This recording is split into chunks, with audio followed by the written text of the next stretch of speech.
reason why I decided to come to Project Veritas is because people need to know what's actually going on with Google. There's this facade about what they're doing, but what they're actually doing, what the employees are actually seeing inside the company is different. But the reason we launched our AI principles is because people were not putting that line in the sand, and they were not saying what is fair and what's equitable. So we're like, well, we are a big company, we're going to say it. People who voted for the current president do not agree with our definition of fairness. They're not an objective piece, they're not an objective source of information.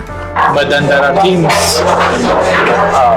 which are called ML fairness. ML fairness, the teams? Fairness, like, Yeah. you need to be fair. We're also training our algorithms, like if 2016 happened again, would the outcome be different? They are a highly biased political machine that is bent on never letting somebody like Donald Trump come to power again. 2020 is certainly on top of, now my old organisation, Trust and Safety, is top of mind. They've been working on it since 2016 to make sure we're ready for 2020. This is a Goliath-eyed butt of David trying to say that the emperor has no clothes. We got called in front of Congress multiple times. They can pressure us, but we're not changing. Being a small little ant, I can be crushed, and I'm aware of that. But this is something that is bigger than me. This is something that needs to be said to the American public. Elizabeth Warren is saying that we should break up Google. And like, I love her, but she is very misguided. Like, that will not make it better. It'll make it worse, because now all these smaller companies who don't have the same resources that we do will be charged with preventing the next Trump situation. It's like a small company cannot do And it's like...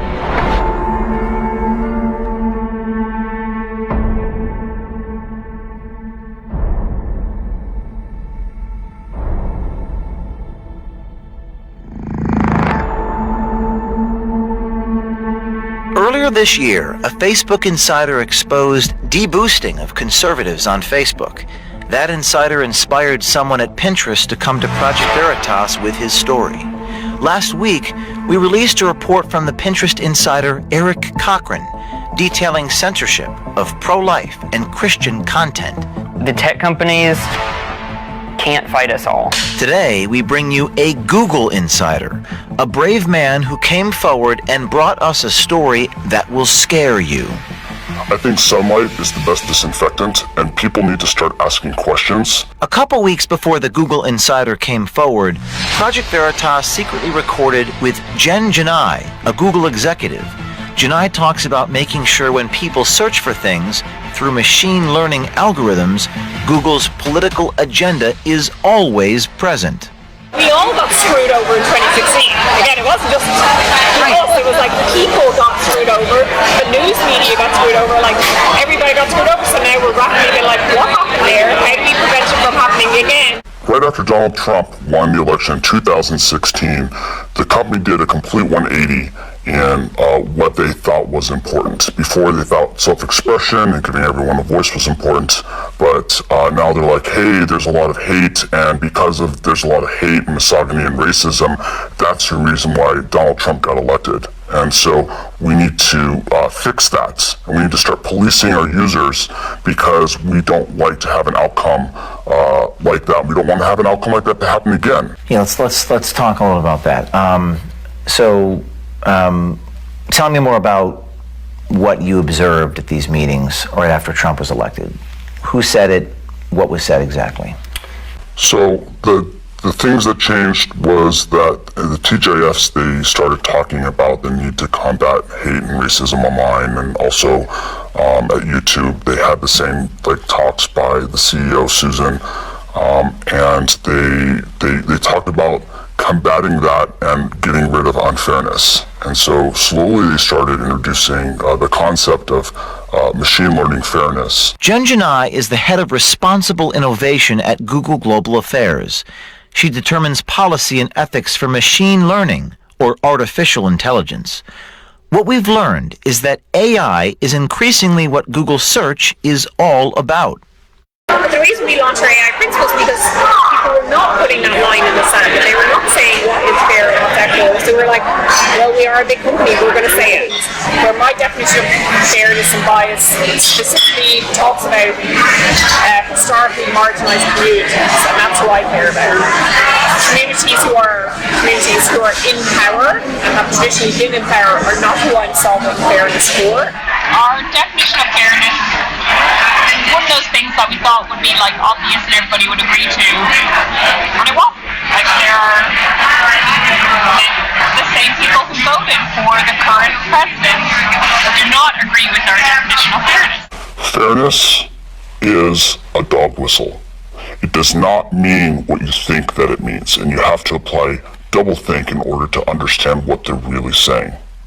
And what they're really saying about fairness is that they have to manipulate their search results so that it gives them their political agenda that they want. And so they have to rebias their algorithms so that they can get their agenda across. You know, to unpack everything that she's saying that she wants the algorithm to be fair to a hand-picked representative of that community means that what she's trying to do is she's trying to sell you a product that is not objectionable. What she's trying to do is she's trying to sell a product that's not objective, that doesn't represent the will of its users, but instead represents the will of a group of people making decisions behind the shadows. So what did you find inside Google that was related to this idea of fairness? What I found at Google related to fairness was a machine learning algorithm called ML Fairness. ML standing for machine learning. And fairness meaning whatever it is that they want to define as fair. You could actually think of fairness as unfair because it's taking as input the clicks that people are making and then figuring out which signals are being generated from those clicks and which signals it wants to amplify and then also dampen.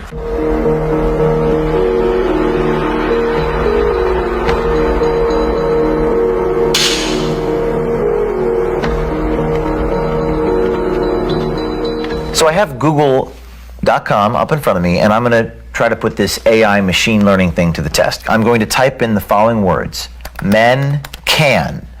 And I see men can have babies, men can get pregnant, men can have periods, men can cook. Do most people search for that stuff, or what is the company doing internally? No, people aren't searching for this. This is literally coming from source of truth databases that they've selected represent the truth and that they are pulling this information from.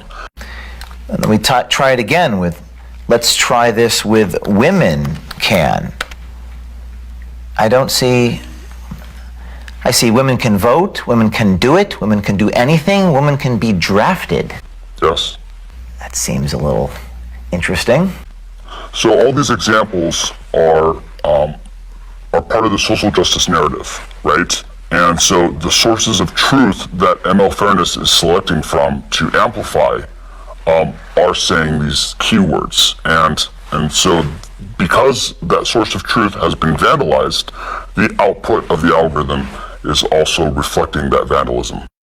Project Veritas also received a trove of confidential documents from within Google. This document is about algorithmic unfairness. It reads, quote, "For example, imagine that a Google image query for CEOs shows predominantly men. Even if it were a factually accurate representation of the world, it would be algorithmic unfairness," unquote. Gaurav Gite, a Google software engineer, independently verified the thesis of this document. But then there are teams which are called ML Fairness. ML Fairness, it seems. Fairness, like, Yeah. you need to be fair. Yeah. So they're trying to modify the model such that even if the data for female CEOs is It's low. it's low. This kind of balances out. It still balances out. Now, this is a confidential document, correct?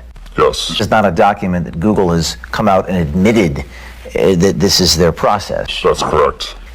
And in this document, it says, I'm going to read from it. In fact, if you brought this up without the document, they would say that this is a conspiracy theory. Wow. So then they wouldn't admit this publicly. They would never admit this publicly.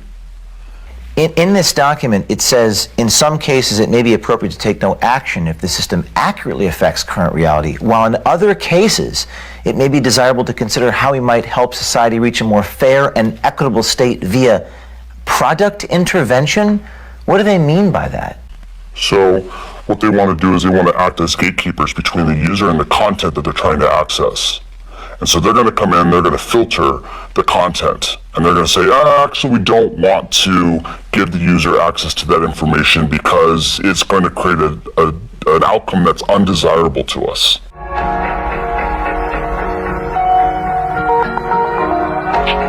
So this was an internal-only Google document which says the goal is to establish, quote, a single point of truth for definition of news across Google products, unquote. What does this mean? When they mean single point of truth, what they mean is alignment with the narrative. And so the narrative is manufactured by establishment players, and what they're looking to do is they're looking to boost authoritative content. Accusations on around the fairness is that we're unfair to conservatives because we are choosing what we find as credible news sources, and those news sources don't necessarily overlap with conservative sources, and so we're getting accusations of fair from one side. Does Google have an editorial agenda? Does the company make news decisions? Is that what I'm seeing in this document? Yes. This is describing what's happening with Google News. Would Google have a problem if people saw this document? Yeah, I think so. Why wouldn't Google want people to see this document? The reason why is because right here in some of these boxes, they're applying editorial, their editorial agenda onto the news sources. And if you were to expand that, you would see that there's machine learning fairness within these algorithmic checks. And they state right here that it's for crawlability and extractability, but in reality, does it fall in line with their agenda? And if it does, it pops to the top, and if it doesn't, then it gets buried. Other internal documents expose Google's hopes for ML fairness. Training data are collected and classified. Algorithms are programmed. Media are filtered, ranked, aggregated, and generated. People, like us, are programmed. Sounds like social engineering, not search querying.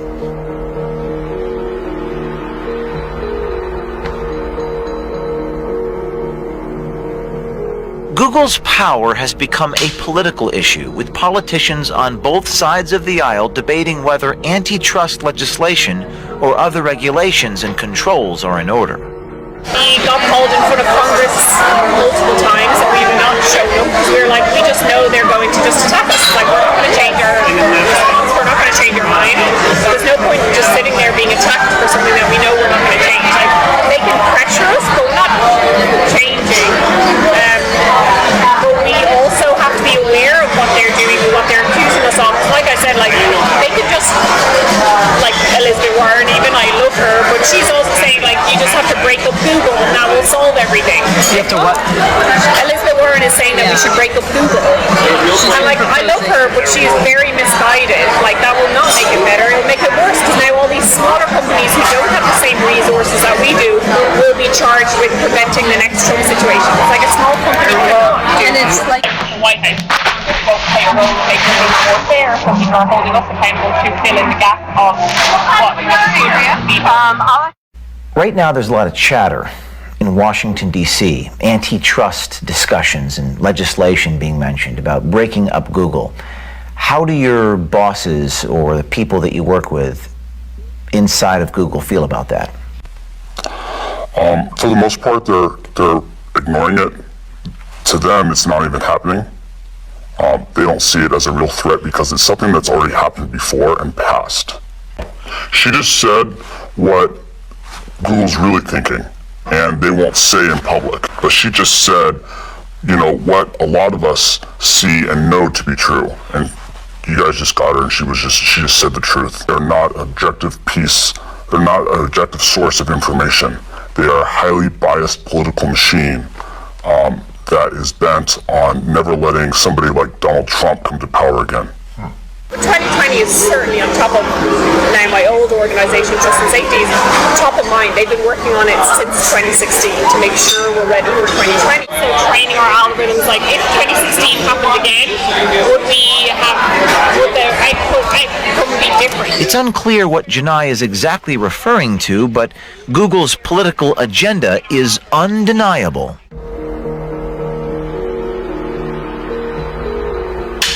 What are some other things I can type here? Hillary Clinton's emails are, it doesn't even give you a result. Google is suggesting that people do not search for this term. Is that correct? That's what they're saying. It's not even worth returning any results. But people do search for this. Absolutely, and you can tell that because you can cross-reference some of their other services that prove that people are. If you want to get an example, go to trends.google.com. Okay, I'll do that right now. Trends.google.com. And shall I? Hillary Clinton's emails, yes.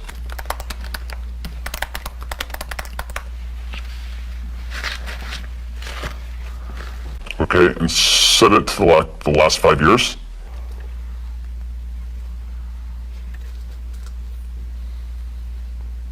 Seems like we had a spike in October of 2016. It says 100. I guess is that 100? It's all relative. So in order to get an idea of the relative importance of this, you're going to want to compare it against another search term. Let's type in Donald Trump's emails. Okay. Show me what I'm looking at here. So what we see right here is relative to the search term of Hillary Clinton's emails, Donald Trump's emails has no search traffic. No search traffic. Now let's go back to google.com and search for Donald Trump's emails, and it should show us no autocomplete because according to Google, no one searches for it compared to Hillary Clinton's emails. But it does. It gives us a whole bunch of different examples for autocomplete. So fewer people search for this and it autocompletes, and everyone searches for Hillary Clinton's email and it doesn't. That's right. What's the explanation? Well, according to them, Hillary Clinton's emails is a conspiracy theory and it's unfair to return results based on her emails. And so through their program of ML fairness, they've deleted the autocomplete off the internet like it didn't even exist. How did they do that? Was it manually? Was it a human being? Was it a machine? AI?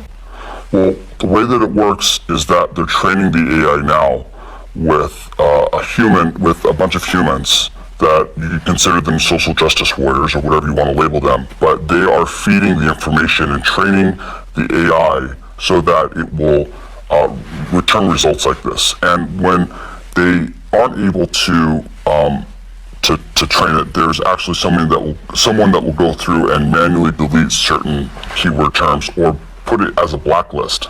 There's a lot of people filing bugs internally against Google, against these invalid results, and they ignore them because they've got no interest in fixing things that go against their social justice narrative or reduce what they consider to be fair. Google is protected by Section 230 of the Communications Decency Act.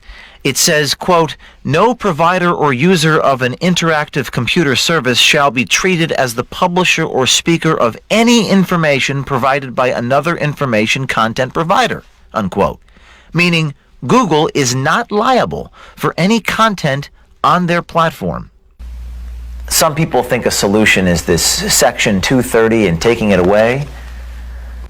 I mean, they violated not only the letter of the law, but the spirit of the law. Section 230 says that in order for them to be a platform, they can't censor the content that they have. And instead, they've decided to act as a publisher, making them responsible for everything that they put on. And they're still masquerading as a platform, even though they're acting as a publisher.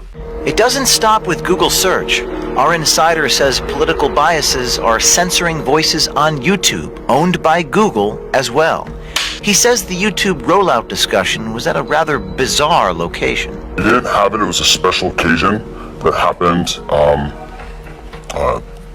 in May. and they invited us all to the Masonic Temple to talk about the future of the company for YouTube, and they described that they were going to have more content filtering. And right after that happened, a lot of the content creators started to get demonetized, and their videos started to get deranked. I'm talking about Dave Rubin, talking about Carpe Diem, talking about Tim Pool, and a lot of the other content creators that are within the YouTube ecosystem just saw their view counts just go through the floor. What did YouTube do to make their view counts go down? So Google is targeting what they consider to be right-wing news commentators. So that includes Tim Pool, Dave Rubin, Stephen Crowder, and a host of other right-wing people that they are coming in, they're deciding that they don't want these opinions to have a wide appeal. And so they're coming in and they're putting their thumb down and they're deciding which content the users are allowed to see. The way that Google is able to target people is that they take videos and then they do a transliteration through using artificial intelligence.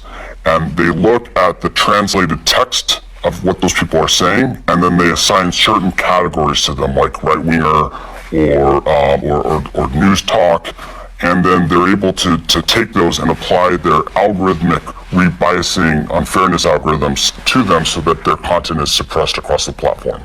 Specifically, the insider verified that PragerU, the conservative educational YouTube channel, and talk show host Dave Rubin's videos received heightened analysis in the artificial intelligence program Viacom. Viacom polices YouTube distribution, singling Prager and Rubin out as right-wing and news talk. So they're applying narrative control.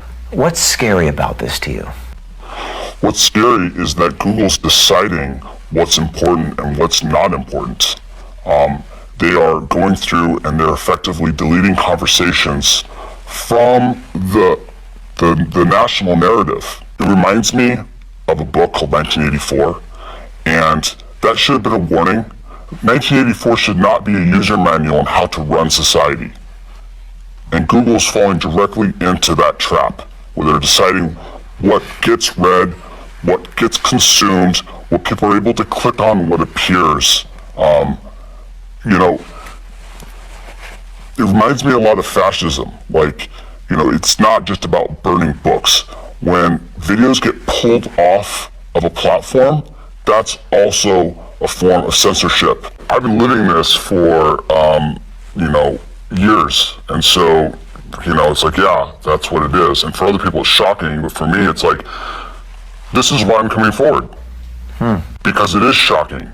And people have no idea that it's happening. And they still think that Google is an objective source of information, and it's not. Are you afraid? I am afraid. I was more afraid, but I had a lot of difficulty with the concept of, my life ending because of this. But I imagined what the other world would look like, and it's not a place that I'd want to live in. What do you think is going to happen next for you? Hopefully I get away with it and nothing bad happens, but bad things can happen. I mean, this is a behemoth, this is a Goliath, I'm but a David, trying to say that the emperor has no clothes. And being a small little ant, I can be crushed, and I'm aware of that. But this is something that is bigger than me. This is something that needs to be said to the American public. This year, insiders approached Project Veritas and told their stories, exposing the giants in Silicon Valley. Thanks to the bravery and courage these insiders are showing, Big Tech is being held accountable. This is a watershed moment. It's not the New York Times or CBS News doing the work. It's individual citizens, anonymous heroes who put their careers on the line, and they've struck a nerve and found their voice at Project Veritas. People always ask me, what can I do? You can follow the lead of Eric Cochran, and the Google Insider. You too can be brave, wear a camera, and contact us securely at projectveritas.com/brave.